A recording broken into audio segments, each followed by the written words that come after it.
right. Good morning, everyone. Thank you for joining us on episode 144 of Blowback, Exposing Imperial Decline. I have two special guests and no co-hosts today. First special guest is Leo Zhao from East Berlin. Thank you so much, Leo, for joining us. I also have Chris Black, international law expert from Campbellford, Canada. Correct. So I want to just thank both of my special guests for joining us and to introduce our topic. The title of our program today was Trump, War or Peace? And to me, that's just, the biggest question that is unfolding, in real time. And what seems obvious to me is that, we're just seeing this march, this escalatory march towards eventual war. And it really seems like the United States, wants to continue to, escalate this war through their proxy forces. So, of course, we're using Ukraine against Russia, and we're also soon going to be, trying to get the EU to increase their efforts to destroy Russia, so we can pivot and start a proxy war against China, using Taiwan, using the Philippines, using Japan if we can. And that's definitely the future, and that's the agenda for the ruling Western establishment. Wants to contain these rising powers and maintain their own hegemony throughout the rest of the 21st century.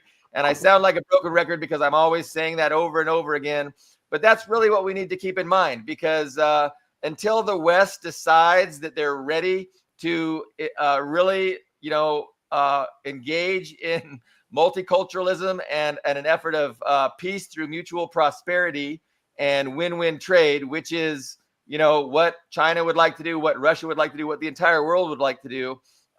We're going to see the West trying to maintain their dominance and not give way to, these other powers. But having said all that, and I'm already yelling. I'm already yelling this morning. I apologize for that.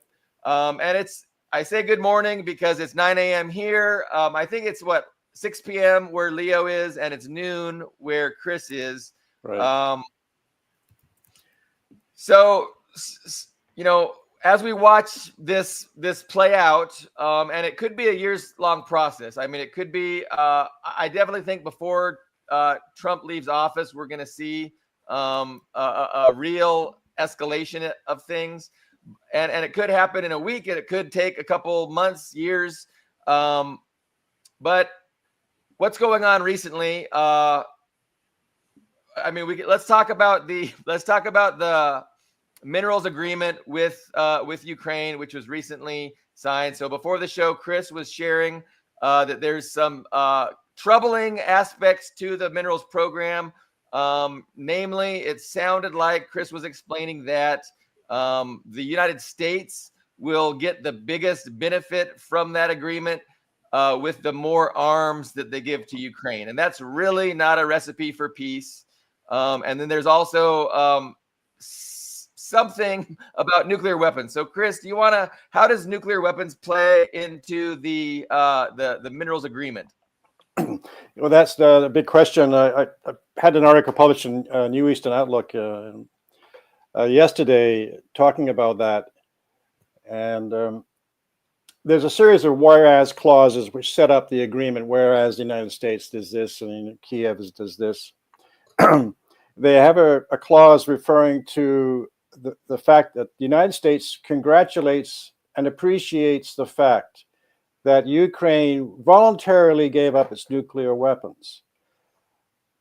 Now, that's not true, because Ukraine was compelled to give up its nuclear weapons by the United States in 1993-94, probably because they couldn't control a nuclear-armed Ukraine. And the nuclear weapons which are on Ukraine soil then were owned by the Soviet Union and were placed there by the Soviet Union. So anyway, the Americans forced them to relinquish them, and they were sent to Russia and dismantled, and then Ukraine was compensated for the value of the materials, the uranium, and so on. Why is that in there? And why is the word voluntarily use, because they say voluntarily gave up, which means to me that they could voluntarily reacquire them. I'm worried by that clause, but I don't know why it's in a mineral economic deal. Yeah. Just placed in there, thrown in there. Nobody's talking about it. I've seen many commentators talk about this deal. Nobody mentions that clause whatsoever, or nobody seemed to notice it. But I have this disturbing idea that the United States and Europeans, to stop the Russians, are going to give Ukraine nuclear weapons because they can't send their field forces in because they haven't got enough. So I think they're thinking of giving Ukraine nuclear weapons, which could, of course, lead to nuclear war.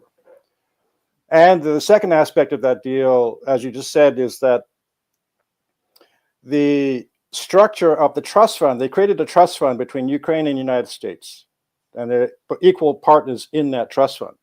And by issuing licenses, they get revenue, and that revenue is going to be split between the two of them. But the final clause states that not only there's two clauses. Russia can't take part in any of this, nor any of its allies. That means China and so on.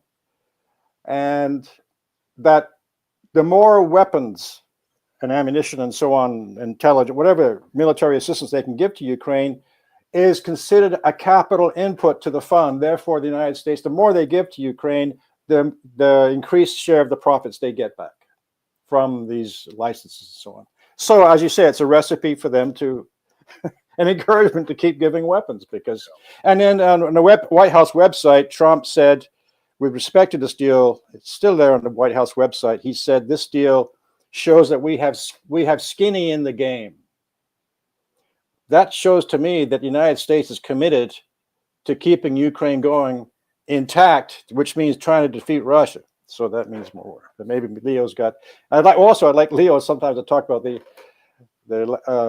the failure of Merz to succeed as chancellor today, and the true character of the ADF from his point of view. But that's maybe a later discussion. So that's about the mineral deal. So. Oh, Leo, you're muted. I didn't mute you. Yeah, I saw something of what happened in the Bundestag today, but I haven't investigated. But as far as Ukraine is concerned and the Russia situation, I don't know. Maybe I'm being too optimistic, but it seems to me like until NATO has an answer to the escalatory dominance of Russia, meaning the Oreshniks, that all of this talk and all of these maneuvering by the U.S., like trying, all of this, the EU and especially the Baltic Chihuahuas making a lot of noise, just seems to me maybe more saber rattling and posturing than anything else, because they want to milk the military industrial complex profits and I mean, in terms of escalation, if they do anything real, I mean, it just seems like, it's very, very clear that hypersonic Oreshniks, non-nuclear Oreshniks, are going to, like hit the sensors of decision-making sensors of NATO.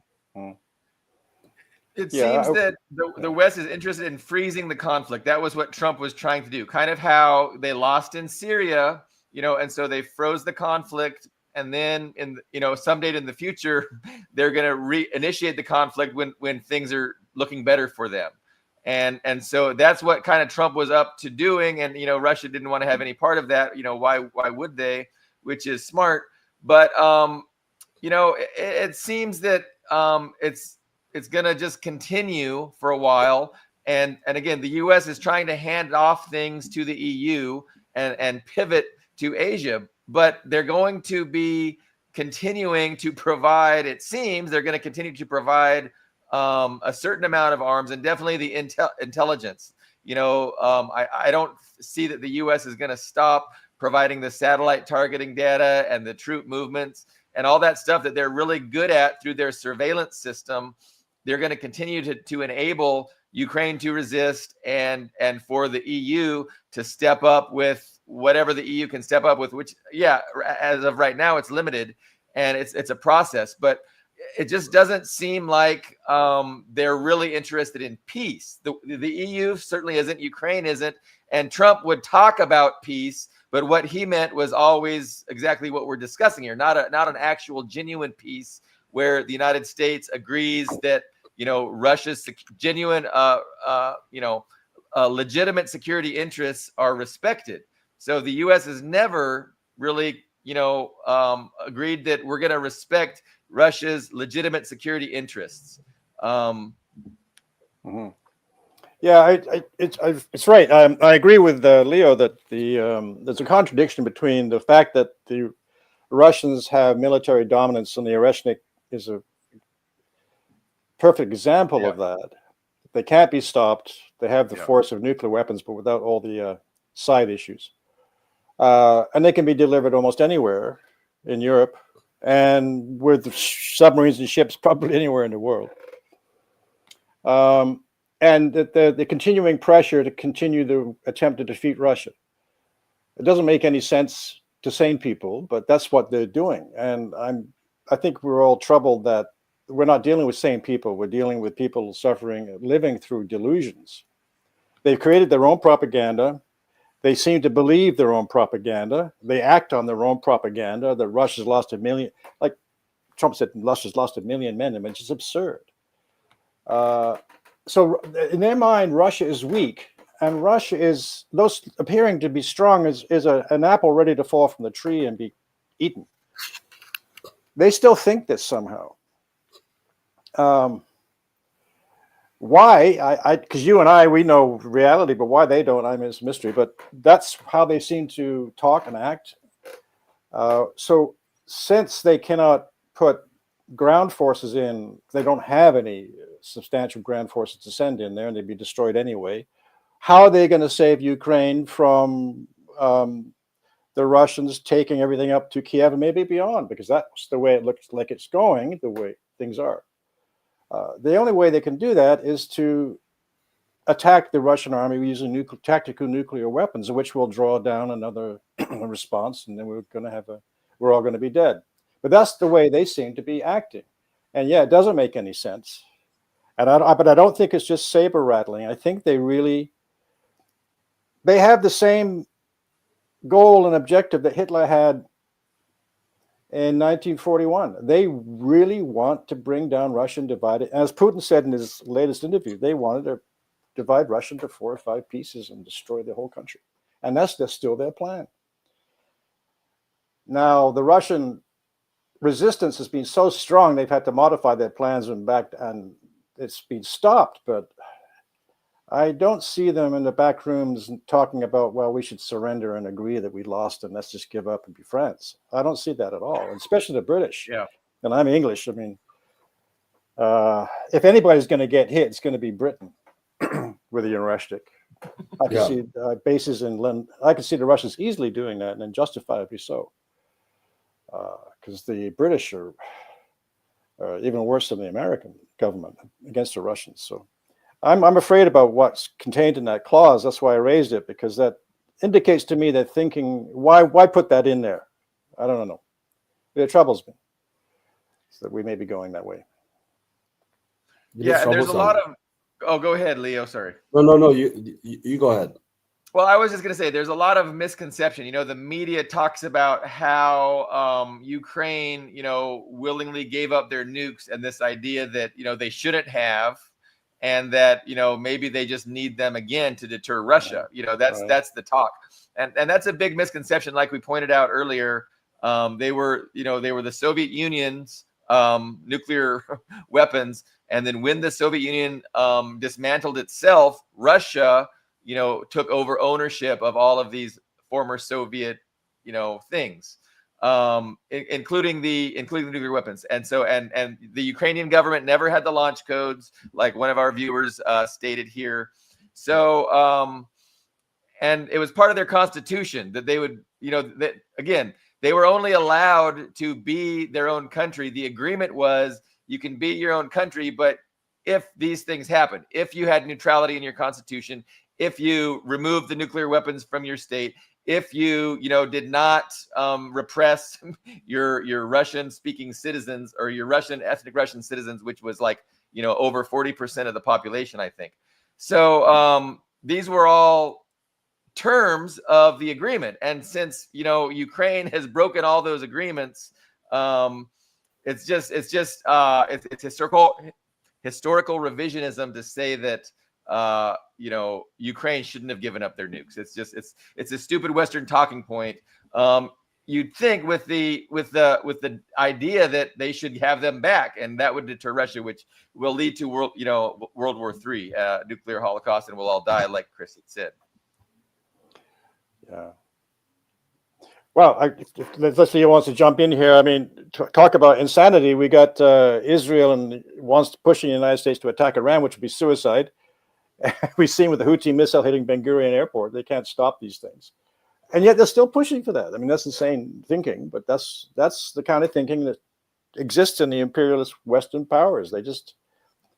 So Chris, I was, while you were talking previously, I was taking exception to how you were, describing their efforts as delusional. I think if we have to look at things through the lens of oppositional class interests, and if we got to understand that the ownership class has their own set of interests, and so if we look at things through the eyes of the ownership class and how they are being displaced by Russia, by China, how they're losing their power and control and their global dominance, it's not so delusional. It's evil, it's immoral, it's reprehensible, but I wouldn't characterize it as delusional. I mean, they're going to be willing to kill and die to maintain, what they feel is leaving their what they're losing. And I think there's a little bit of they're afraid that China is going to quickly become unstoppable, and so there's like time is not on their side, and so they're moving very quickly to do what they can. And I think we're at the very beginning of watching them pull the levers that they think they have access to in order to do what they need to do, weaken China and maintain their own hegemony. So I think as the weeks go by, they're going to really start frantically pulling some of these levers, and these levers include a military option, real embargoes, not just tariffs and things like that. But no, I wouldn't characterize it as delusional, because they have their own class interests, and it has nothing to do with what the liberals call a national interest. Liberals get perplexed. True believing liberals get perplexed and confused because they think it's irrational how the government is behaving. But if you understand that the government represents a tiny minority of elite owners, and their interests, then things make a little bit more sense. So in that context, there's just different perspectives. I can understand how, in one sense, they appear to be delusional, but I think they're acting out of an interest, and it's a reprehensible interest. Let me be the middle person here, the centrist. I think it's a little bit of both. I think it makes perfect sense. It's perfectly rational for this ultra bourgeois elite who has dominated the planet for 500 years, this same power structure, to try to hold on to their dominance with whatever means possible. That's perfectly rational and they were willing to sacrifice, of course, all of Ukrainian population, all of course, Western Asian populations, and of course, anyone except for themselves. I just saw that there's someone just leaked a $200 trillion or $21 trillion underground metropolis that the elites are building in case of nuclear war or some shit like that. Yeah, anyway. right. Yeah. So in this sense, it is absolutely rational, and it's to be expected that this is how they would react. But procedurally speaking, tactically speaking, strategically speaking as well, there's a lot of unrealistic, just total detachment from reality going on, right? KJ No the other day talked about the statistic of, what was it, 6% of North American men think that they can win a hand-to-hand combat with a grizzly bear. um, I mean, that's a very real statistic. I mean, people's inflated sense of self confidence is just unreal.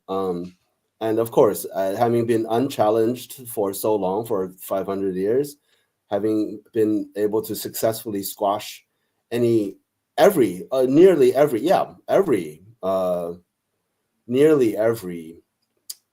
attempt at dismantling their supremacy, their exorbitant privilege on top of the empire, has been crushed. They have been successful, like to a great extent until now. So yeah, where we should be expecting them to try everything, but just logistically speaking, what is possible? I mean, looking at the numbers, looking at the technology, looking at economics, looking at military capacity, looking at all of these things. I was joking that what did Donald Tsu, the ancient Chinese strategist, say? Your enemy cannot defeat you if you defeat yourself first. And that we see that with the trade wars, right? I mean, it's just absolutely amazing. This, if the tariff wars, the economic war, was the first theater in a process, right? First, cripple Chinese economy, right? And then build an alliance in East Asia, all over the world, against this already crippled, already weak country. And if the CCP is still standing by that point, do a false flag in Taiwan or declare Taiwan independence or something, and finish it off with limited military operation. So if that is the plan, I mean, the first stage is frozen, or it's completely defeated, has been defeated. So it just seems to me that where that's going to be followed by Operation Epic Fail. In terms of, I mean, they're trying, of course. I mean, we see mobilization in the Philippines. We see increasing exercises. I mean, legally speaking, they're setting up all of these things, like to prepare for war in the Philippines. There's major military exercises being conducted, and of course we see that in Japan, the Japanese military increasingly relinquishing control to the U.S. They're legally in the legal structure trying in the process of giving the U.S. total control of Japanese forces, just like in South Korea. So we see all of these things, right? But at the same time, Japan and South Korea just signed a major, or just put out a joint statement resisting U.S. economic domination, asserting East Asian alliance and independent economic policy. So I don't know if the psychos in the fascist Japanese and South Korean factions that has been funded for decades by the U.S. really can have the upper hand this time? It's an open question. Yeah, I think we should look at South Korea briefly, because that's, I think you're right. We see that the attempted declaration of martial law, a coup d'etat really, the seizure of complete power by the president at that time, a few weeks back, failed. And there was no doubt that was controlled by the Americans from start to finish. There's nothing like that could take place in South Korea without the Americans either be behind it or organizing or approving it. And what was the excuse given by the president for this declaration of martial law? That he feared that there were communists all over South Korea who wanted to seize power. And that's probably true. I don't think the left has disappeared in South Korea at all, and he may be right. But they wanted to seize power and probably had conduct mass arrests and get rid of whoever they thought were supportive of North Korea. And there are many. That failed. So that shows that the Americans are not in full control any longer, as you say. They weakened. In Japan, the government, the militarists, yeah, they still control things, but the Americans are not, and their policies are not popular in the people of Japan. You know, the Communist Party there is quite popular in various local municipalities and regional governorships and mayor positions and so on in certain towns. But so yeah, the Americans are losing power. We see that with Trump claiming that he rules the world. And why would a president say that unless he doesn't rule anything, except not even sure his own country? So he's trying to exaggerate. They're trying to exaggerate his position and power in the face of. We now have what George Orwell proposed in his novel 1984, the Great War by the West against the Eastern Bloc, and then we bring in North Korea because nobody seems to be talking much about the confirmation that North Korean troops took part in the Kursk operation, which is an important confirmation for several reasons. First, it shows that North Korea has Russia's back. It shows that Russia has North Korea's back. So the Americans try anything against North Korea, they're going to be facing Russia and China, because China is always with North Korea in that respect. And it shows that the West is now facing a complete a war with that entire Asian continent, from Russia to the Koreas, and China in between and everything else. And Xi Jinping went to Vietnam and all the other communist countries, Laos and so on, and Malaya also, which is not communist, but anyway.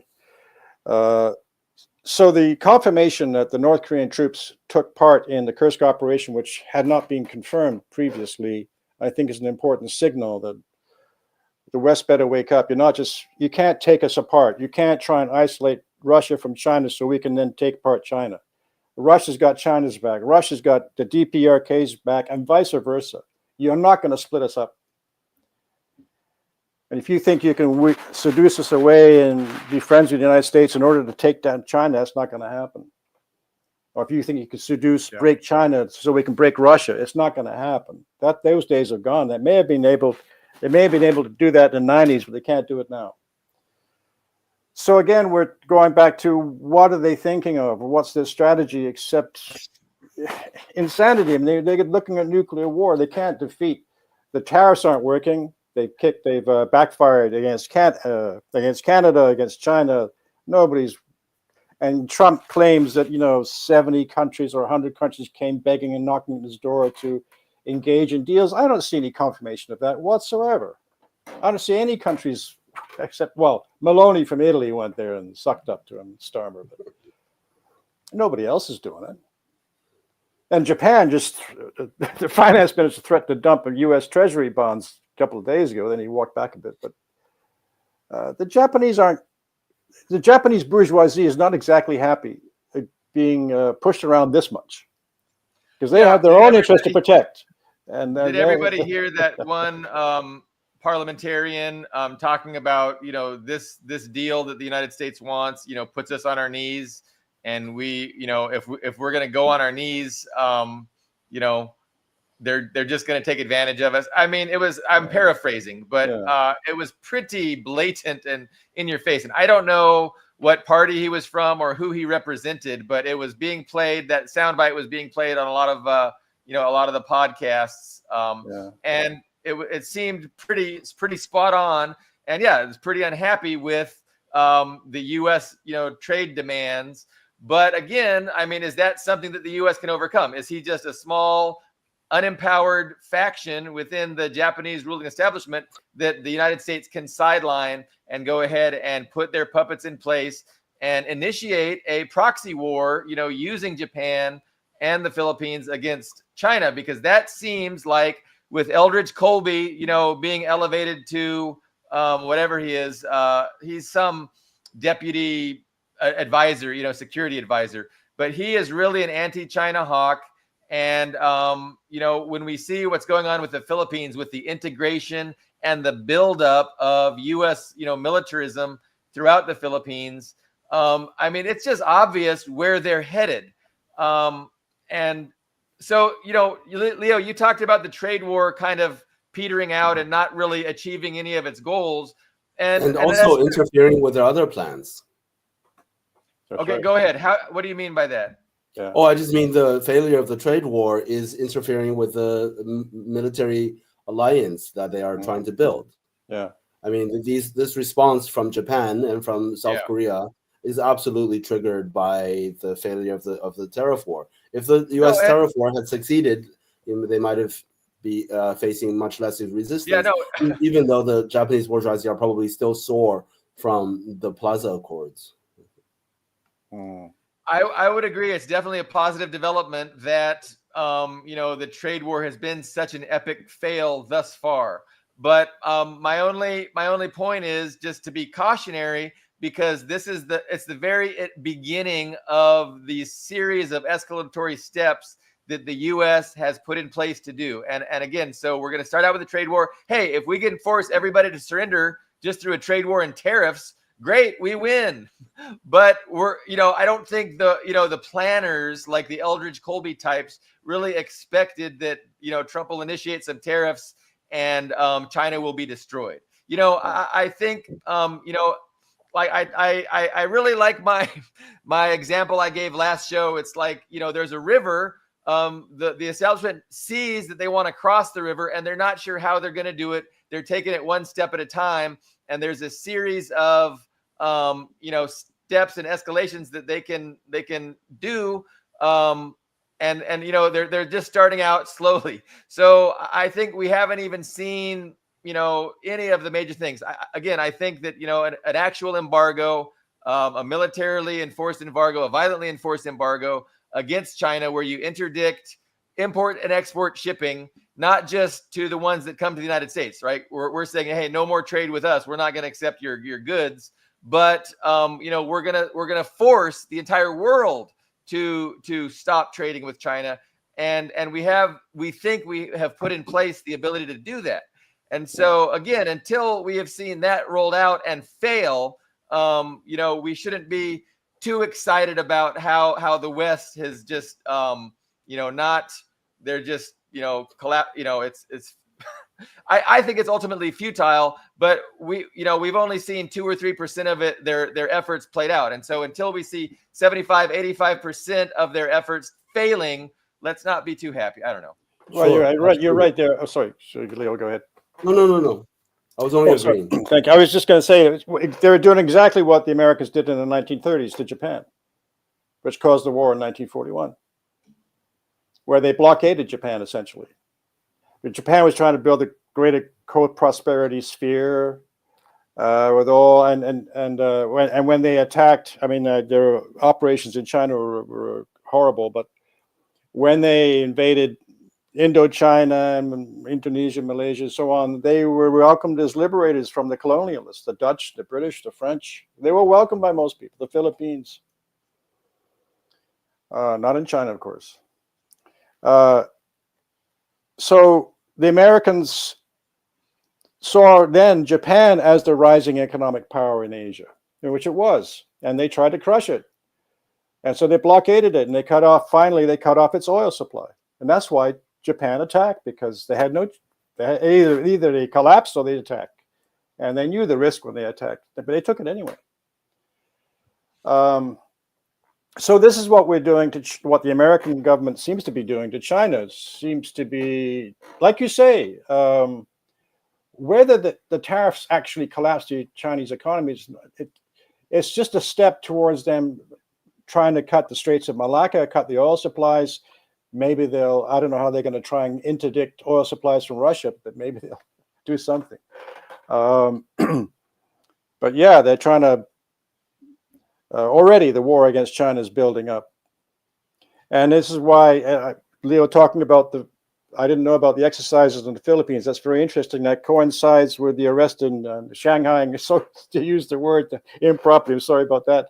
The kidnapping of Duterte to the ICC when they have absolutely no jurisdiction, when his alleged crimes are domestic, that is, it took place in the Philippines by his local police against so-called criminals. Well, that's history. I don't know the reality of all that, but it's a domestic issue. It's not an international concern. And yet he's been handed over by the Philippine government to the ICC to get rid of him because he was more or less pro-Chinese, or more pro-Chinese than who exists now. So that ties into that. That's interesting. I didn't know about why do you think the Philippines is going that way when they, after what the Americans did to them in the 1890s and onward? Why would they want to cooperate with the Americans now against China? Territorial ambitions. Leo, unmute. You unmute. Okay. But you were saying something. I saw your lips moving. Yeah, I was just saying that it's the usual. I mean, political capture, also cultural capture. I mean, Philippines have had colonial education for what? Ever since forever. First Spanish, and then the U.S. basically dominated their education system, teaching them. You can imagine the kinds of revisionism, the kinds of anti-communist and pro-liberal capitalism textbooks for decades, and of course, all of the. Just like in Ukraine and Eastern Europe, I mean, they did the same number on these populations, and they have been impoverished. Of course, that's the strategy, right? Impoverish a population. I mean, I was just reminded of that prior to the invasion, prior to the special military operation, Ukraine had lost 1 million people. More, was it 1 million? But a significant part of their population, right? Through just like economic devastation after the defeat of the Soviet Union in Eastern Europe. This is widely a very, very common phenomenon. All of the former SSRs just bled talent and young people to the West, to Western Europe in the several decades after 1991. And the effects of this and this economic devastation, of course, is then scapegoated, blamed on the enemies of the U.S., the enemies on Russia, which is completely absurd. But somehow, I mean, that's what all of those NGOs are for, right? The armies of NGOs for decades and decades doing this work. In Georgia alone, there is 30,000 Western-funded NGOs operating in Georgia. 30,000. 30,000. Higher I hope number there's a process of picking them out. Yeah, perhaps. I haven't followed the latest in Georgia, but that's a higher number than doctors per capita. So the same thing in the Philippines, right? The same thing in Taiwan. Decades of colonial education and all of these efforts to completely turn the minds of a captured population. Maybe here I can read the the National Democratic Front of the Philippines. Sure. It's the communist resistance. They just put out a statement, official statement, resisting the war. So the National Democratic Front of the Philippines denounces this year's Balakatan, that's the current president, military exercises as a dangerous escalation of U.S. military intervention in the country, warning that the drills are transforming the Philippines into a staging ground for regional war. With more than 14,000 U.S. and Philippine troops participating in operations spanning Luzon, Palawan, and areas near Taiwan, the NDFP said Balakatan 2025 goes far beyond routine training. At the center of this year's exercises is the U.S. Marine Corps Marine Littoral Regiment, a rapid deployment force designed for island hopping warfare aimed at confronting China in the South China Sea. This is no longer a joint training exercise. It is full spectrum preparation for war, the NDFP said in a statement. Contrary to U.S. claims, this war machine does not defend, it consumes. It is using the Filipino people as its fuel. The group warned that new weapons systems being field tested in the country, such as the Nemesis coastal missile platform, signal a shift towards a first strike posture that threatens to draw the Philippines into a conflict between major powers. The presence of these weapons, the NDFP said, turns the archipelago into a launch pad for U.S. military provocation, increasing the risk of retaliatory strikes from China. The cost of these war games will not be paid by Washington, but by Filipino communities who may find themselves in the crossfire. The NDFP also criticized the use of humanitarian civic assistance programs, saying these are being used to normalize the U.S. military presence while enabling the construction of infrastructure and the prepositioning of supplies within the enhanced defense cooperation agreement. Mm. Yeah, so it's very short, just almost finished. Under the guise of development, the U.S. is embedding itself deeper into our territory and aiding in counterinsurgency operations against the Filipino people, the NDFP said. The group condemned the Marcos Jr. administration for expanding U.S. military access. Right. His name is Marcos, not what I said before.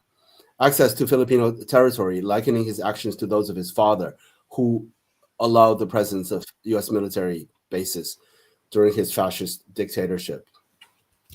Yeah, the Balakatan was the name of the war games Right. they're doing. Yeah. So, I mean, to me, it's like Ukraine wasn't quite as successful as the West had hoped. But again, the United States is using the pretext of a national rival, and they're able to engage in the paradigm of, hey, it's Ukraine defending itself against Russia, and we're just helping Ukraine to defend itself. When in reality, it's an offensive effort to destroy Russia, just like what's going to happen in China is an offensive effort to destroy China, but they're going to couch it like, well, the Philippines has to defend itself. They're a sovereign country and they're the underdog, and China is bullying them. And so we're just going to help them. So there was recently a military agreement made with the Philippines. And essentially it says that, the United States will come to the Philippines' aid if they are ever attacked by China.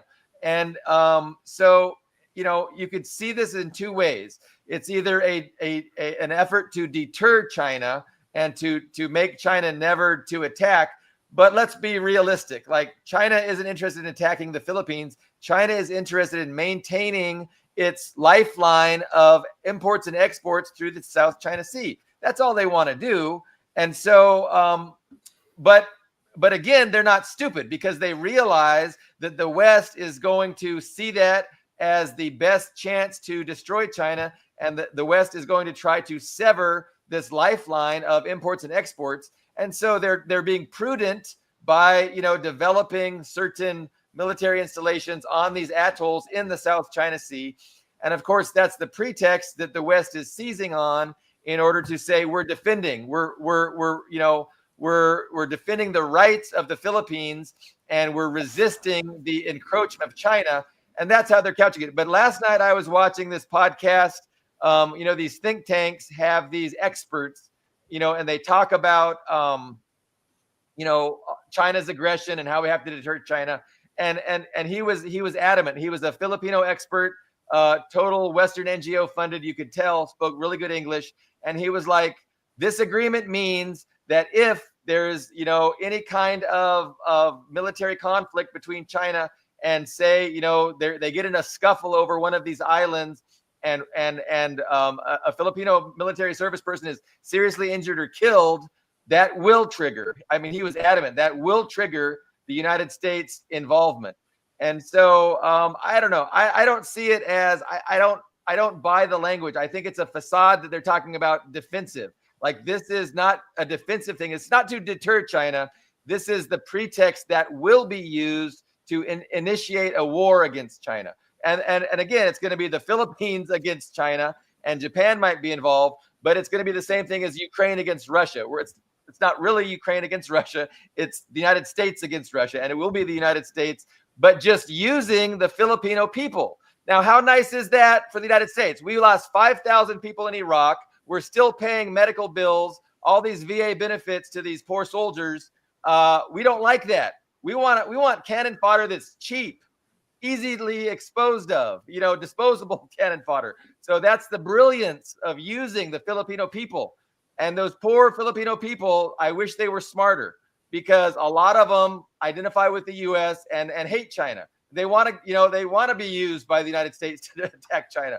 But it'll be a calamity. It will be a calamity for the planet.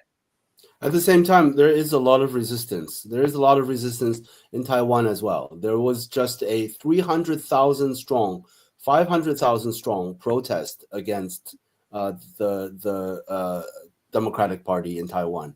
Zero Western coverage. But I would like to maybe take this chance to make a slightly larger point for anyone out there who is still cannot see through the cloud of propaganda of who the aggressor is in the world today. Simply look at China's strategy, so China's long-term strategy. What is China doing in the world? The building infrastructure all over the place, making connections. China's success depends on making friends, just to put it as simply as possible, right? I mean, that's how China won, or that's a big part of how China was able to defeat the tariff wars, is by making friends, by diversifying people that China trades with, does business with. I mean, war is the last thing that China wants. War would completely sabotage China's own ambitions, if they have any, whatever ambitions you can imagine. Whatever China is trying to do, war would disrupt, would sabotage China's plans. So, I mean, it's very, very clear, and also the accusations of neo-colonialism from the neo-colonizers. I mean, yeah, I experienced that when I worked in Africa many years, and in Tanzania, East Africa, Kenya. And in Tanzania, the Chinese are almost revered, because you talk to the Tanzanians about what the British did. They said they treated us like dogs and gave us nothing. The Chinese came in. Those hospitals in this town were built by the Chinese for free. The dams, the hydroelectric dam, were built for free. These roads were built for free by them. These administrative centers were built by them. Water treatment plants were built by them. Socialist solidarity with their area at the time. Sounds like debt trap diplomacy, Chris. Well, that's what that's what you get from Americans and even Canadians. Well, yeah, but they're just sucking people in, so they got this other plan behind it. No, It's out of socialist solidarity and humanity, and Absolutely. a deep feeling of brotherhood and sisterhood with the peoples of the world. The American, they can't. These bourgeois people can't even. They don't even know how they think. They don't know how socialists think or what they're. Every time I see socialists of this or that bad, socialists don't think that way. That's why we are socialists and communists, because we think differently about human beings, and what we should be doing for them. Anyway, Absolutely. yeah, no, China is revered and very well respected in Africa. Yet in the West, it's always the Chinese are colonialists and they're doing this and they're ripping off China. It's totally the opposite. Absolutely. And also, I mean, just remind people that China does not forget East African countries such as Tanzania, which were instrumental in pushing through the recognition of the People's Republic of China in 1973 at the UN. Right. They were the deciding vote. Several East African countries, Tanzania, Somalia, Sudan, and maybe Kenya. I don't remember exactly, but several East African states were played a key role. Maybe Uganda at that time under Obote, when he was a socialist state, not the fascist state it is now. Yeah, maybe it was Uganda. Possibly. I don't know. Possibly. But yeah, that's just and a small was to thing. recognize the Chinese Communist Party as legitimate government of China, as opposed to the KMT government over in Taiwan. So China's the number one trade partner for 141 of the world's 190 countries, and that's how they've grown and developed, by making friends and providing things that people want. And it's what the argument from the West, from the United States, is that China is overproducing and they've got to stop. China has to change. They're overproducing. I mean, can you imagine that? What are they overproducing? They're overproducing solar panels, electric cars, things that the world needs, things to make energy for these underdeveloped countries. We need more overproduction. This whole line of attack, I mean, they have to come up with some kind of an argument, because they have to justify their brazen imperialism, their gangsterism, but their arguments are so ridiculous. And yet people are so brainwashed, they still parrot them. Go ahead. Well, yeah, because you're right, because it's gangsterism. It's a protection racket. What they mean by overproducing is that they're producing what we can't, and we don't like it because we want to produce it. It's not its overproduction. We would like to produce it, but they don't. They can't. Yeah, they can't. We don't want to produce it. We don't want the underdeveloped world to develop. We want it to remain underdeveloped and exploitable, and we want to continue to go in there and just steal all their wealth. And China is making that more and more difficult by, again, being an option, for their development needs. And then actual development, makes it so they're not going to be dependent on us. And they're going to be they're more resistant to our rampant exploitation. And I think that's why Trump is making noise about seizing Greenland and invading and seizing Canada, because of the war with China. That it's part of that war that he wants to seize control in North America of all the rare earth minerals and all the minerals they need for weapons and all these technologies they need for war. The Chinese control a lot of that, so they need to try and Ukraine also. Russia has it. So I think that's one of the motivations for the threats against Canada, which got more kickback than they expected. And then we have a contradiction here within Canada, because we stopped the far right from taking power, which were lauded by many YouTubers as populists, but they were far right, and the center left and the Liberal government stopped them. We stopped them. And most of us who voted for the left party voted for the Liberals to stop them. And not expecting that this guy's a friend of the working class. He's not. He's a friend of the bourgeoisie. But he is a man who is going to defend the Canadian bourgeoisie and their interest against the American bourgeoisie. So he will protect Canada's sovereignty. He's not going to. Yeah, there's a meeting today in Washington between Trump and Carney. What comes of that, we don't know yet.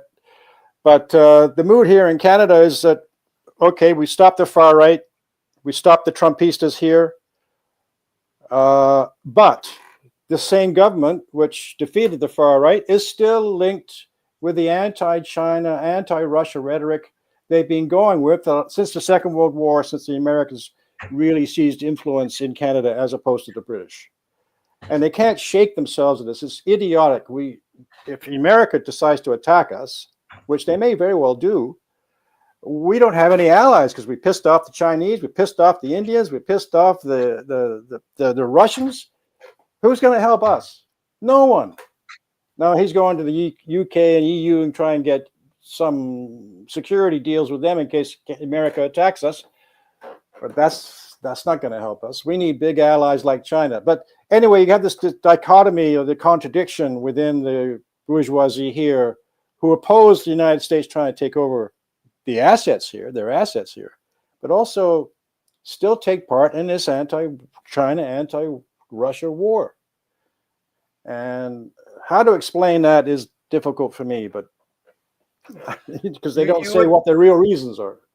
You would be happy to hear that Trump, I think he said specifically, military action against Canada is highly unlikely, but not so much against Greenland. Yeah. So he thinks that, we might have no choice but to militarily occupy Greenland, but we would probably never do that to Canada. And where's the world saying this is aggression? He could be charged by the ICC even though he hasn't got, the United States isn't a member, but Denmark and Canada are. These are threats of aggression. And he could be charged with conspiracy and intent to commit aggression, which is a crime under the Rome Statutes. I don't agree with that court, but that's what exists. And under the Nuremberg principles, Trump is a war criminal right then and there. But nobody says a thing. But like you said, all the bourgeoisie is lockstep in the anti-China crusade and the anti-Russia crusade. Right. And so these other smaller disagreements, they're going to sweep under the rug while they all unite in the in this bigger question of, hey, we have to do something about China. And that's why I think they're going to come to an agreement. I think they're going to say, okay, go ahead and whatever you need to defeat China, Canada's going to tell the United States, whatever you need to defeat China, we will do. And they're not going to make a military invasion necessary. They're just going to, hand over whatever. But Greenland might be a different story, according to Trump. But I don't know. I'm seeing more and more commentators, talking about this. I think it's necessary to discuss the inevitability of an escalating conflict. I was watching Paul Craig Roberts on one of the programs yesterday, and he's a little bit weird because he was in the Reagan administration, and he's like a libertarian, he's an anti-communist probably, but he gets it right that he's really clear-eyed about this lockstep march to war against China, and so I just think it's important because most people aren't hitting on this really loudly. They're talking about other things and they're treating it like a question. Will there be war? And I guess that's the title of our program too. Is it war or peace? But I can tell you emphatically, it will be war. There will be no peace. That is not what's going on. We are seeing a build up to war, and there's three major spots. Iran, Ukraine, and China. And how it plays out remains to be seen. But there's a lot of wild cards. I think the United States has the least control of the situation in Iran, with Israel maybe being a rogue actor, could cause something that might not be exactly what the United States wants to do. The United States wants to take their time, put things in place, and then slowly tighten this noose that they've created against China. And Iran would definitely be a distraction for that. But there's a lot of people within the ruling establishment that care more about Iran than they care about China. You know what I'm saying? And I don't want to, I don't want to say it's the tribalist. I think you're right. They want Iran, but not because of nuclear. I think that's just a pretext. They want to seize back its oil. They want to take over its oil supplies again, like they had in the 50s. And the nuclear thing is all just a pretext for that. But they need to make the region safe for Israeli hegemony and for greater Israel. Well, yeah, That's what's the purpose of Israeli hegemony? Because Israel is just a cat's paw of the United States in the Middle East. It serves that purpose as a military bastion for them, and they use it to control the Middle East. They don't care about the Jews really. I don't think. No, but do you think there's tribalism plays a part? I mean, do you think that there's and I mean tribalism and also with Christians, right? Christian Zionists. Like there's a lot of Christians who believe that Israel is super important and that the United States, if we are to have God's favor as a country, if we are to get God's support, we have to defend and protect Israel. Like a lot of I agree that I agree that in the United States there seems to be that kind of propaganda that's being used and generated to create this feeling. But you wouldn't have seen that 50 years ago, but they've deliberately manipulated people and got them to think this way about Israel. Now you see the extreme repression in the United States for any criticism of Israel or support of the Palestinians, which shows where they can't tolerate that because it's too dangerous. I mean, Israel's in a very troubled place. I mean, it's not sure it can survive. There's internal struggles. There's rumors of civil war, but I think Iran is part of the war against China. They want to. I think China only gets like 10 or 20% of its oil from Iran, but it's still significant. But going back towards China, I mean, I've watched in the last couple of years several big blockbuster films released by the China Film Administration and about Korea, the Korean War, the reviving, and they're wonderful, epic battle films about the Korean, how they defeated the United States in Korea, and they did, destroyed them. And these films are very patriotic, very anti-American, and the characters in the films really enjoy killing Americans. I mean, the soldiers, they're fighting under tough conditions, and it shows you that the Americans can be destroyed and defeated. And because China did do that in 1950-53. When the United States started the war against the North, it was to invade China. That was the clear objective, to overthrow the communist government just being installed a few months before. They took one last shot at invading China, and they were stopped. Where the heroic sacrifice and hundreds of thousands of, I mean, the Chinese and the Russians also took part in that in a big way. I think the Russians were involved mainly. They ran the air defenses and the fighter planes that opposed the Americans. But so you see that they're preparing with these films, they're preparing the Chinese population for war with the United States. I think the Chinese will do anything to stop a war, to prevent a war. I think that will continue right to the last second. But they're preparing for what you all expect and we all expect. I think they expect a war, but they hope they can avoid it. That's it. And they're preparing people for that. Yeah, I mean, what kind of a war is it going to be? You know, it's the United States. It's going to be an asymmetric war. There's not going to be any, 82nd Airborne being dropped into China. It's going to be mainly a violently imposed embargo. And then it's going to be up to China. Hey, if you want to, be able to get your imports and exports through the South China Sea, you're going to have to invade these islands that we have fortified heavily. I mean, that's tough. I have a report I can send you by two Chinese colonels. They must be generals now, written about 10 years ago. Zhao and Wang. I can't remember their last names now, but it's about 60, 70 pages long. And they set out in that, it's almost like reading Sun Tzu only expanded. They set out in that what they expect from the West, from the United States.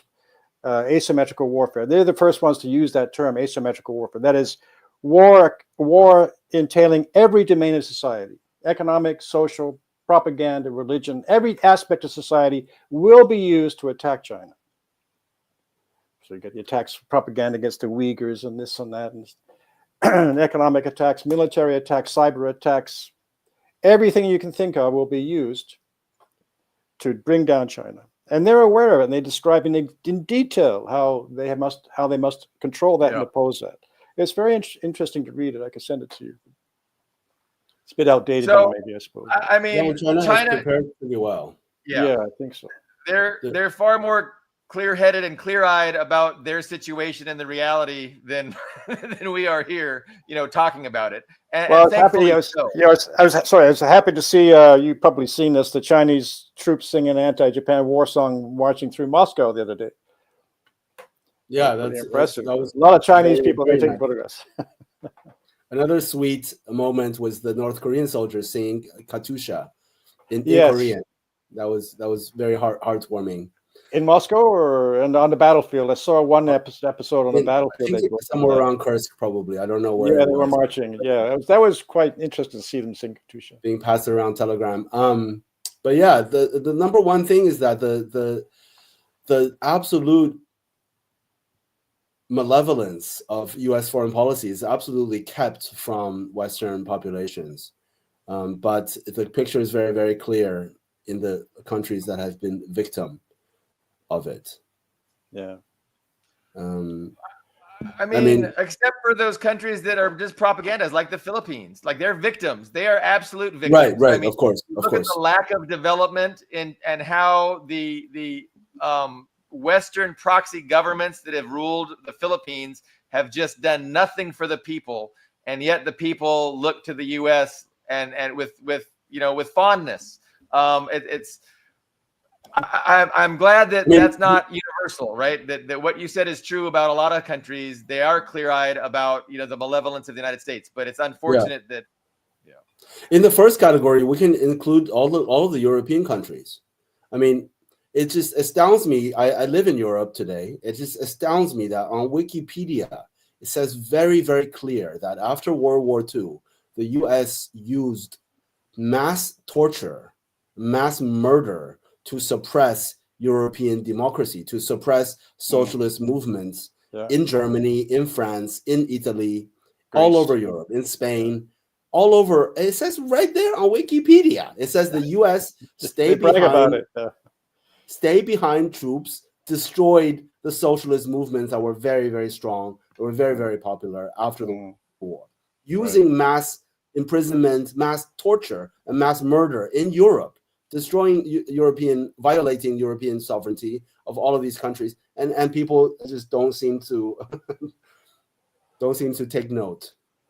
Yeah, people. Well, I'm old enough. I'm 75, so I lived through many of those things, but as a child. But and the war in Greece after 46, 47, when the British and the Americans tried to destroy the Greek Communist Party because they were the most popular party. There was a vicious civil war generated and imposed on the Greek people this military junta, which tortured and murdered people. Yeah, and the same in Korea, South Korea. The dictatorship in South Korea was one of the worst in the world. Murdered tens of thousands, hundreds of thousands of people. The same. Yes, in Latin America, what they did with Argentina, I mean, and Brazil, Chile, and all these places. So all over the world. All over the world, since I've been a young boy, even nothing but one American war or supported fascists everywhere. Yeah, and let me just make a point that how China is so successful and doing all of these things, right? Every socialist movement would have been this successful. I mean, of course, Chinese culture and civilization and people have a lot to do with it, but every socialist experiment or every socialist movement would have been this successful. Eliminating poverty and technological progress, flying cars. I mean, the first flying taxi companies are in operation in China. You can literally flying Uber very, very soon for like $2. All of this would have been, every single socialist movement would have been successful if they were not violently crushed by the empire. So, George Kennan explicitly acknowledged that in his, I think it was the Long Telegram, and he said, what the Soviet Union has to offer is far more than we could ever hope to, and so it's the threat of a good example, and it's the reason why Cuba has been under an embargo, DPRK has been under embargo, Vietnam was destroyed in a civil war, a couple decades ago. But yeah, I mean, these would all be ridiculously great places to live if the U.S. didn't actively try and create poverty and despair and depression in all these societies. And so they lifted the boot off the neck of China in 1971. It started, and it's not a coincidence that what we saw ever since then is the single most efficient increase in quality of life, access to opportunity, living standards that the world has ever seen. That's the power of socialism. It's the superiority of socialism to the exploitative, anarchic, capitalist system. I wonder when Xi Jinping sits down with Vladimir Putin, he doesn't say to him, "Comrade, don't you wish you'd gone our way?" No, because actually Russia has not gone totally capitalist. There's still quite a number of socialist structures in place still. Free healthcare, education is almost free, and cheap transportation, and they've renationalized so many industries, oil industry. So, but it's ironic to me that Russia's main allies are all communist socialist states. And that must have an impression. Nobody's ever asked Putin this directly, but I think some journalists should ask President Putin, don't you think it's ironic that you, as a head of a nominally capitalist country, have its main allies are all communist states? China, Cuba, Venezuela, Laos, Vietnam, China, of course, and Belarus. But in DPRK, Belarus, yeah. DPRK. How do you respond to that? What's your feeling about that? Yeah, I mean, nobody asks him. Because he was a member of the party for a long time. So what's he think about it now? I imagine, there's still some powerful factions in the Soviet Union that he has to manage, and he's a good manager. But he definitely, has not embraced the socialist ideology. He doesn't, Well, he did say in a couple of speeches back a couple of months ago that the most important aspect of Russian society are the workers and the soldiers. Now, if I didn't know he was a capitalist, I would say that's a socialist speaking. I have to say, we have to look at the long game that Russia needs to play, that has needed to play after the devastation, 35%, 40% GDP crash in 1990, in the 90s, right? I mean, in those conditions, right, what Russia needed unity, including unity of the Russian bourgeoisie, right, in order to regenerate, in order to rejuvenate, in order to heal from this utter, like, all limbs broken, lying on the floor, bleeding to death, right? And what under those conditions, needing even the newly created class of Russian bourgeoisie, their unity was necessary as well. Their contributions was absolutely necessary to rejuvenate the Russian economy. So under those conditions, socialist slogans would have been a disastrously bad idea.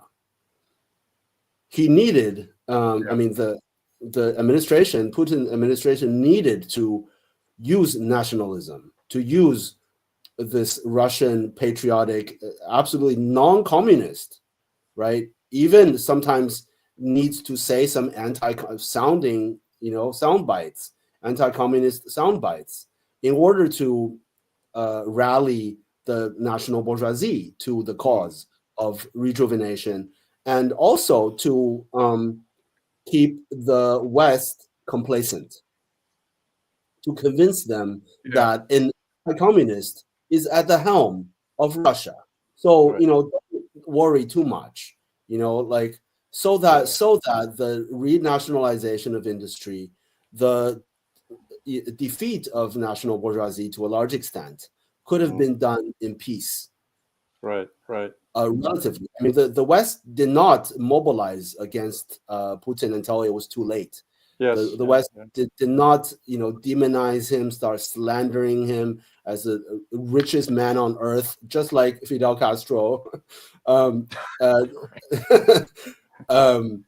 it was too late. So I think a lot of the anti-communist statements from him, and a lot of it needs to be understood in the proper context.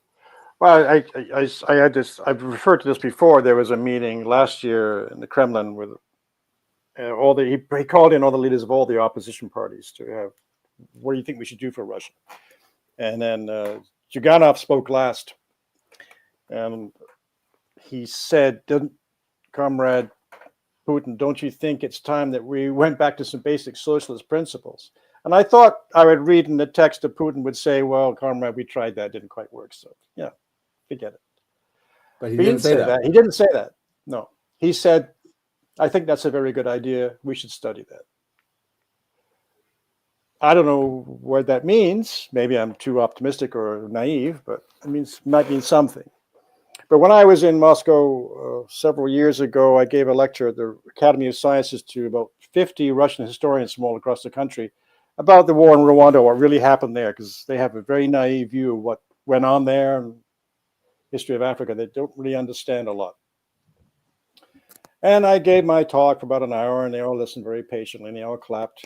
It was very courteous. And then a woman stood up, very angry, and shouted at me almost and said, "That's all very interesting. But when are you people in the West, you so-called human rights people and blah, blah, blah, when are you going to demand an international investigation into all the murders and massacres that took place in Russia in 1993? Mm-hmm. I haven't heard a word from the West about what they did to us here. There are bodies all over Moscow, in every city. It's not, I heard there were 3,000 killed. That was just nothing. Yeah, in the Duma, they fought floor to floor, room to room, the communists against the deputies and the technicians and the civil servants against the army, the Yeltsin's army. And they massacred thousands. But the communists did not just surrender. They fought to the death. And they did in many cities. And there are bodies on the streets everywhere. But nobody talks about it. This government here now we have doesn't talk about it. No matter, they pulled us back from the brink, but they don't mention it. They don't want to talk about it. And those people that did that are still alive and still serving in certain posts here. So when are you going to demand? I said, well, I'm just me, and what can I do? But it was startling to hear that. Then they took me and they gave me some books in Russian, which I still haven't read because I can't read Russian, about what really happened in 1993.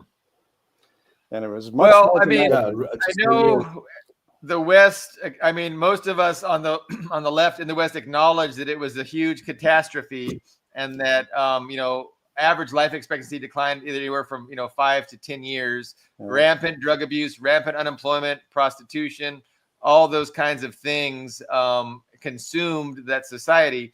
And also, but yeah, we didn't hear about, the targeted assassinations. And I'm sure they did a lot of efforts to stop people from organizing and to kill leaders. I'm sure they had all that. The party, I bet the Communist Party will, international, they tell me that during the elections, they think they won 2 or 3 elections in the last 10, 15 years.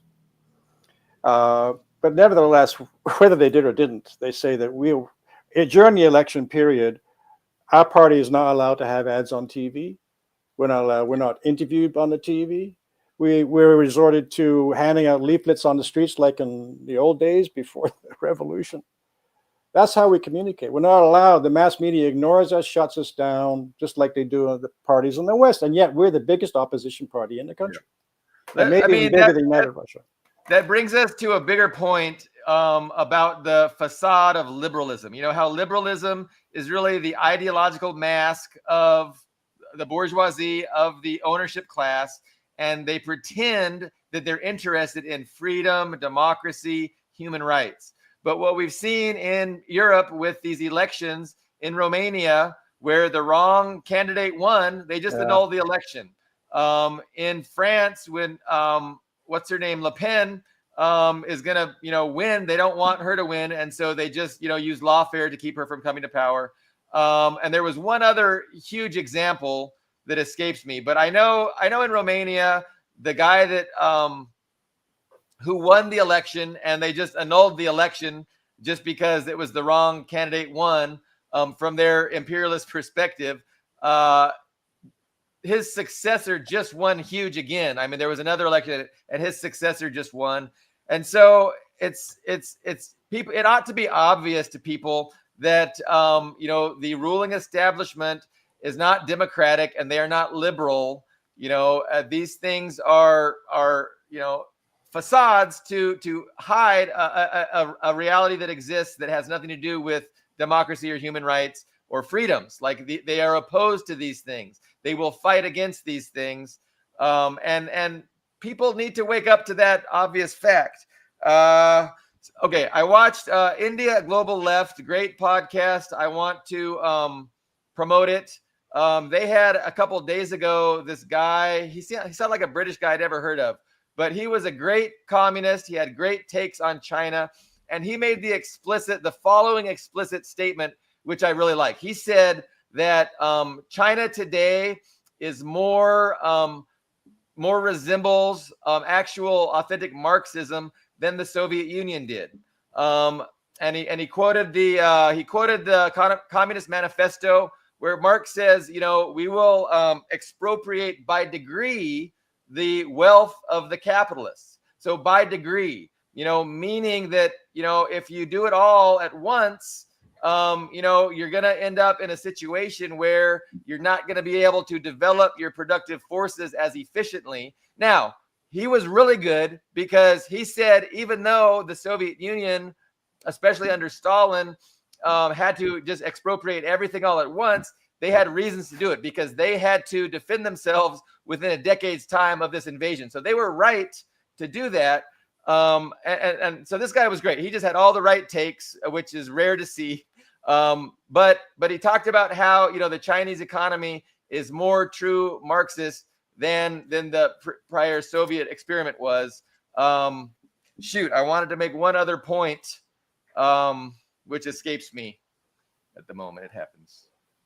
Yeah, there was there was a big debate among the left and the West whether China had gone capitalist or not. And of course, the last point was, Russia. Russia's economy somewhat resembles the Chinese economy, where the biggest industries, the most important industries, are nationalized, and then you allow less important industries to the private sector to have a place. So I kind of see a similarity between the actual functioning of the two economies. Of course, there are differences too, but that was my last point. I agree. So the Communist Party the workers through the Communist Party of China are in charge of the economy. And so although they allow capitalists to operate, they have to be under the control of, they can't go beyond certain boundaries. Everything's got to be for the ultimate benefit of the people at large. Russia seems to be swinging back to that in some way.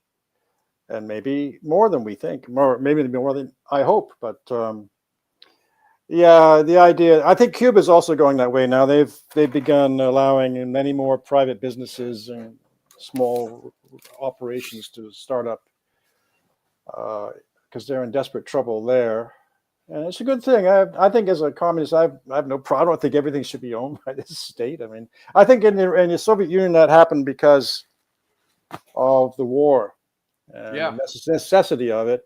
And the same in the DPRK. The DPRK has some private places, but because of the war, the population is so together. It's like a big family. You go there. I've been there years ago, but it was great there.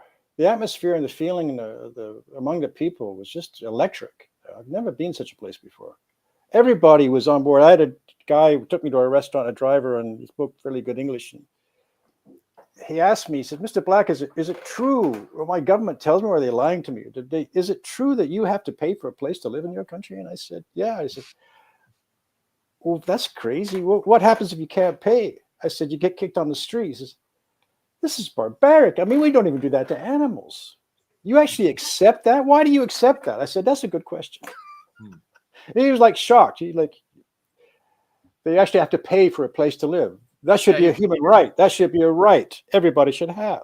He just assumed his government was lying to him, and our government. Why he's wondering, like, you couldn't believe this story. People are that crazy to pay for a place to live. We get it for free. I mean,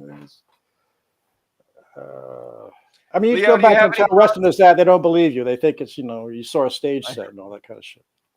Yeah, just a couple of small things. North Korea should have their own little app called Jushay. They should have a Jushay app, and then there will be a Xiaohongshu moment with North Korea that will really blow the minds of these liberals. But Yes. about Russia and Putin, my sort of pet theory that I came up with some years ago, or not theory, but well, that Putin is a sleeper cell. At first, it was more or less. Yeah, I didn't take myself too seriously, but I've begun to take it a little bit more seriously. Still not completely. I'm not I'm not totally. But I mean, there's a small chance, right? It's funny that all of the Western communists that I talk to just dismiss it off the bat, right? But I did talk to a Russian communist, part of the Russian Communist Party, and he didn't deny it. He just sort of nodded, and he said something like plausible. Yeah, it's rumored that Putin still keeps his party card in his desk. Yeah, Yeah, there's a rumor, and there's somebody I saw a documentary, and some Russians said that he was brought to power through a coup. The KGB and the Soviets, who still regretted the collapse of the Soviet Union, wanted to pull back from what Yeltsin and Gorbachev had produced. And so they got rid of, they decided to install Putin as the best man for the job at the point. So it wasn't, because the process of selecting or choosing Putin is always a bit vague. You can never quite understand how that took place, how he came up. He was the mayor he was the mayor of Moscow, but what does that make him the president? Anyway, it's very murky, but I think you could have a point there. He could have, I think there were forces that decided we've gone too far down this road. We got to come back. Well, Yeltsin was such an embarrassment. I mean, he was always drunk in public. I mean, he was such an embarrassment, and the West just had him over a barrel, and he couldn't do anything. And it was a disgrace for the Russian people. And so, and my understanding, and I might have heard it from you, Chris, I'm not sure where this understanding came from, but they really threatened Yeltsin. They said, if you want to live and your family wants to live, you're going to get out and you're going to appoint Putin, the successor.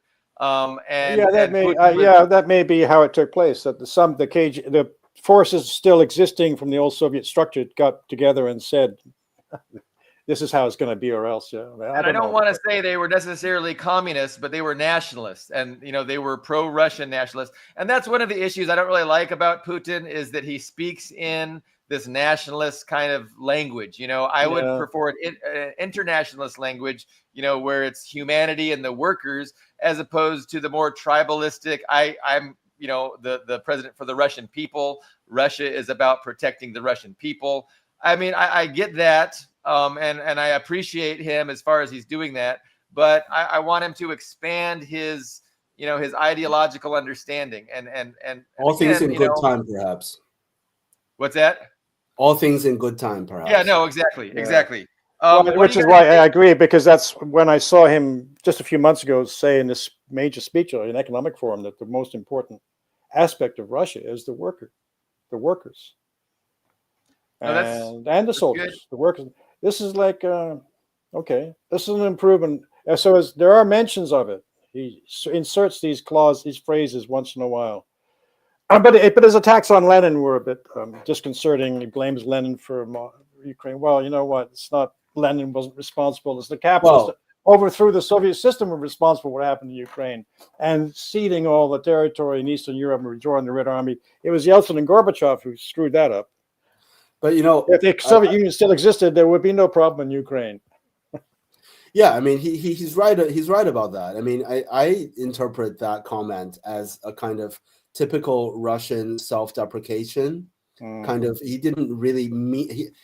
I think what he meant to say was like, to make a point. Like, if it wasn't for the Soviet Union, Ukraine wouldn't even.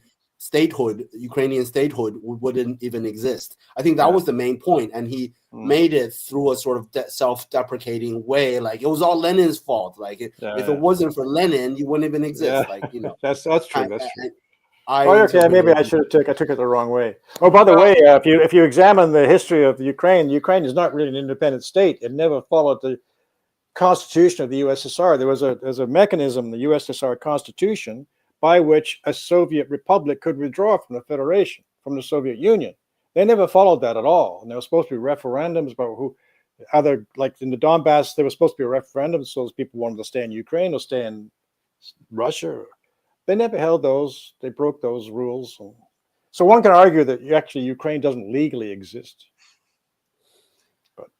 I mean, there's a few more criticisms of Putin that you guys brought to my mind. I mean, he's a big fan of Solzhenitsyn. And also he's responsible for parroting another poor historian revisionist, because Putin is on record as saying, like, in the late 90s or early 2000s, that, you know, the Bolshevik party was comprised of like 80% Jewish people or some nonsense. Yeah. So and I've seen, you know, the silly anti-Semites who get everything all totally wrong. You know, they're anti-communist, anti-Bolsheviks, you know, pro right wingers, but really believe that. And they point to this Putin statement as proof, when Putin is just foolishly regurgitating this other revisionist who made that false claim about the number of Jews and the, you know, the because they call it, you know, the Judeo-Bolsheviks, and that's essentially the Hitler slur. That's but right. It's far from true. You know, Jews were overrepresented, and vehemently so, which was obviously because of the repression they experienced under the Tsar. So they were overrepresented as far as their percentage of the population, but they were nowhere near the majority or the numbers that the right wingers claim, far from being, communism being a Jewish plot. Yeah, so another thing just came to my mind when you're talking about that. A few years back, maybe 10 years back, Putin put out some document saying it looks like the Red Army did commit the Katyn massacre against the Polish officers. That's another one. That's another one. However, in the last year, on TASS, the Soviet archives, military archives, are being released about what really happened. And they released a document on Katyn, which established that it was the German army that did it. So that must have been approved by the Kremlin. So now they've swung back. They accepted the Western propaganda to please them, like you're saying, to please them. Katyn, well, okay, Red Army, maybe you've done it. Now they're releasing documents that show conclusively it was not the Red Army. It was the Wehrmacht that massacred those officers for their own reasons. And they've been releasing a series of documents about the heroic exploits of the Red Army. Every couple of weeks, there's another document. This is what the Red Army did here, the Red Army. So they seem to be rehabilitating, in a way, if you want to use that word, the reputation or how the way people look at the Soviet Union and the Red Army again. So I don't know. This is going to have an effect on the peace and war question, but it probably does. It's a nice segue into the question about is it May 8th? We're going to have the big Victory Day celebration in Moscow, and then May 9th, I think. May 9th. Okay, thank you. So in like 3 days, and the question is, Zelensky has threatened to attack it. Medvedev has threatened the viability of Kiev if Ukraine does attack the May Day parade or the May Day celebration. There's going to be all kinds of leaders of foreign states. Xi Jinping will be there from China. Diaz-Canel from Cuba's there. Modi might be there. I'm not sure. Yeah, Modi. I think he might have backed out because of the Pakistan issue, the whole Pakistan-India issue. But lots of Fico will be there, right? Diaz-Canel is going to be there from Cuba, I think. So Zelensky said he can't guarantee their safety. Yeah. Medvedev's another guy who was back in 2011, he's the guy that allowed Libya to be destroyed because he could have blocked the security. And the Chinese, I'm sorry to say, didn't do what they should have done. But anyway, they made mistakes. But now, and he used to be very pro-Western, Medvedev. Yeah. Now he's one of the most vehement about condemning the West. He's totally flipped. So I'm not sure what his truth is. I don't know what that says to his actual character. I don't know either. Yeah. You know what? I don't know. Part of me thinks that all of these think so that might be similar to all of these anti-communist statements that were made earlier in the earlier 2000s. I mean, there's from the perspective that I laid out earlier, there would be many reasons to make them, to make the West complacent, to unify the Russian bourgeoisie. I mean, there are, I don't know. And the wavering seems to be testament. I mean, Medvedev, I cannot believe that he can be a real anti-communist. You know, I don't know. Anyway, I'm not going to say anymore. You think maybe he might be still have that ideology in his back of his mind somewhere? Maybe it's hard to say. We don't. I mean, the fact is they still speak regularly with the communist. There's Zyuganov, and he still has audiences with in the Kremlin on a regular basis. I don't see any other communist party in the West, in a capitalist country, getting that audience at all. I mean, sure. And there's a lot of sympathy, and you see soldiers in Ukraine displaying Red Army Soviet flags in many cases when they see someplace. Yeah. I mean, maybe the timing is not right yet, but with Medvedev, at least his pro-Western sentiments earlier, it looks like a fiend, looks like a pretense, looks like now. I mean, there's no way that he just turned around like all of a sudden, you know. Yeah. It seems I mean, these people. I mean, they understand the trajectory of post 1991. What NATO has been doing, you know, long before the SMO. Yeah. Anyway. Well, I mean, that's one of the issues I take with the Russian leadership. And what's Putin's political party called? United Russia. United Russia, which is an amalgamation of several conservative and liberal parties. It's not one party; it's an amalgamation of several factions. But I think the Communist Party is the biggest single party, actually. Okay. Although there's several communist parties as well. You know, I can't imagine current events have not provided an ideological awakening to Putin, but definitely for the longest time he seemed very naive with respect to liberalism and the intentions of the United States and Europe. And he kept on calling them partners and, you know, working with them and hoping that all these affronts after affronts, like, you know, the whole thing in Ossetia, you know, the Georgia issue, the Chechnya issue, like these were all direct attacks on Russia by the West.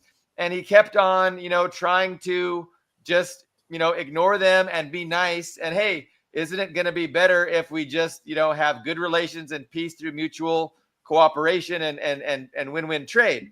And again, that was what was promised to the Soviet Union, to the leadership of the Soviet Union, to Gorbachev, and he believed it, right? And he's like, okay, yeah, we'll have, and the Soviet Union saw not as a loss, not as a defeat, but as a step forward into a new paradigm of peace through mutual prosperity. And they really believed the promises of the West. The West, on the other hand, knew they were lying, knew this was a tactic to win. It was a tactic to see the defeat of the Soviet Union, the defeat of Russia.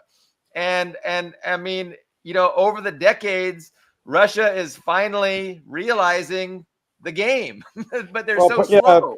Putin said that in the long interview he gave 2 days ago, where it took place, a long interview with a journalist, and he admitted I was very naive.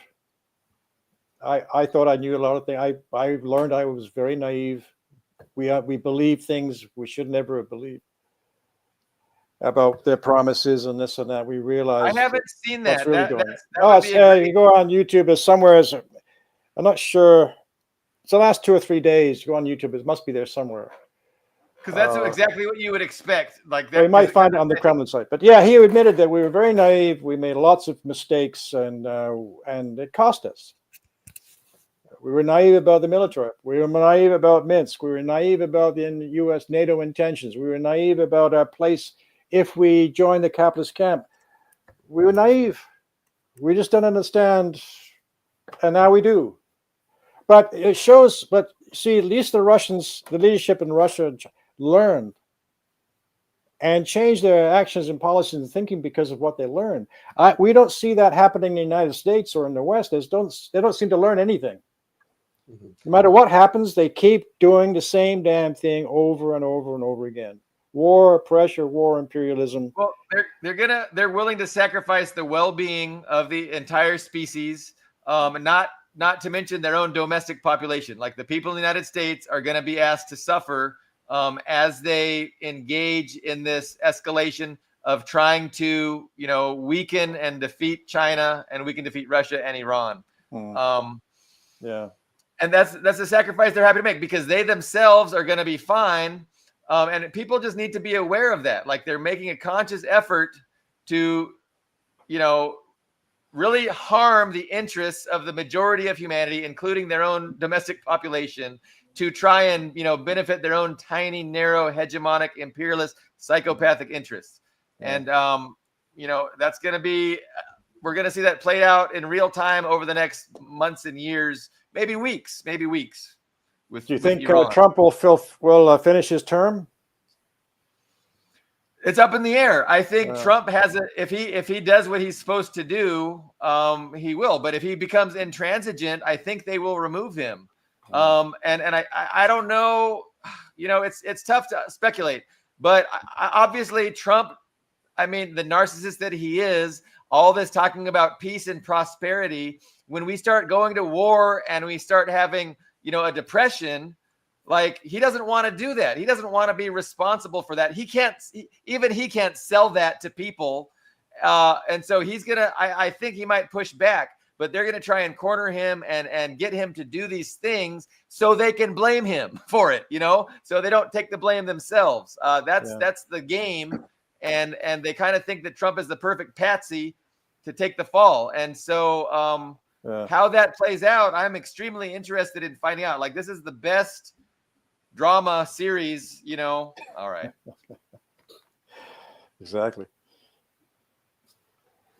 Well, I think we are winning overall. Well, yeah, I agree with you overall. We're winning, but one way or another, I mean, it may be more horrible or less horrible, the events that unfold in the next weeks or years, but ultimately we are winning and we will win. And I think the era of imperialism is coming to an end one way or another. Maybe more smoothly, maybe more catastrophically, but one way or another. And all of the problems can be solved. The environment, all of these things can be solved once the problem with imperialism is solved. And I want to say thank God for China, small g. Thank God for China, because they're showing us what's possible. They're showing us what we can achieve. And I've even seen Scott Ritter say the exact same thing, maybe for different reasons. I've heard him say thank God for China. And he's a liberal, and he's an American exceptionalist liberal.